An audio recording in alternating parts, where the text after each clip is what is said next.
Yes, it's a real pleasure and it's an honor to be here in Beijing.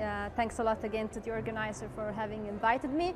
I had the pleasure this morning to share a few data on the market around heat pumps in the European Union. I had the opportunity to share our views on the policies in the European Union about heat pumps. What are the challenges and what are the solutions that we propose to overcome such challenges. Before joining the event, I knew there was a lot of interest in the policy landscape in the European Union around heat pumps. So I knew there were a lot of expectations about my presentations. I hope this expectation have been met.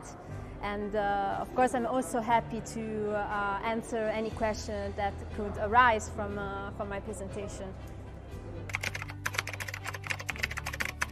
Yes, the audience was extremely focused on my presentation. I saw them taking notes, or I saw them taking pictures of my presentation, and I'm delighted to see that. And indeed, I've also been approached before my presentation and also after the presentation. We exchanged business cards, and they also asked me questions about my presentation. And indeed, in general, the EU policy landscape on heat pumps, what are my views and my opinions, yeah. Yes, absolutely. My objective was to share as much as possible the European perspective with a Chinese audience, with an Asian audience, and I can see that its expectations have been met, as I had the opportunity to network a lot, whether in the exhibition center itself, at the booth, or at the session themselves with the panelists, with the audience. I felt very warmly welcomed here in Beijing at the ISA China.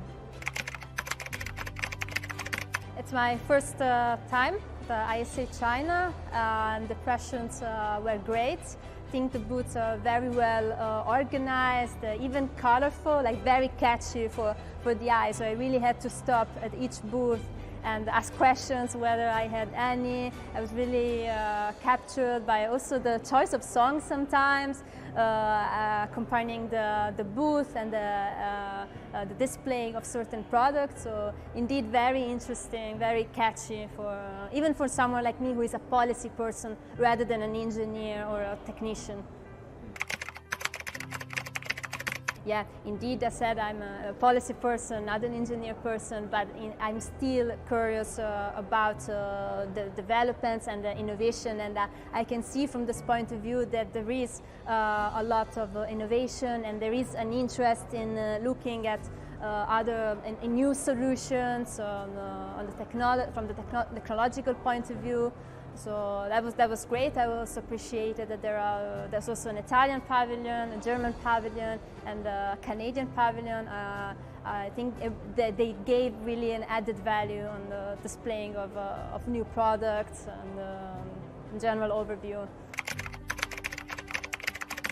Yes, even in the panel this morning, I could see from the presentation just shared that there is a lot of a willingness, of the desire to move forward, to look at innovative choices, and I think ISA China is a great place. The fair held these days is a great place to look at new potential solutions.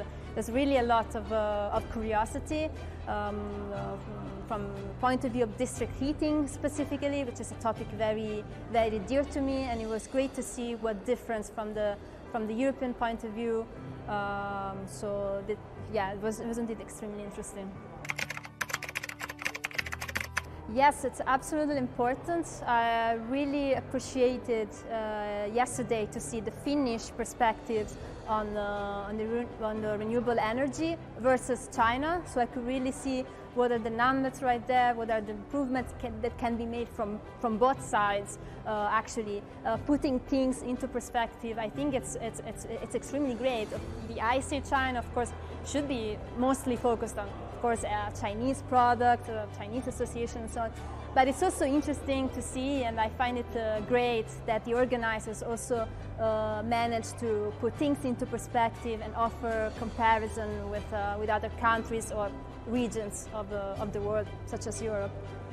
See you next year. I say China.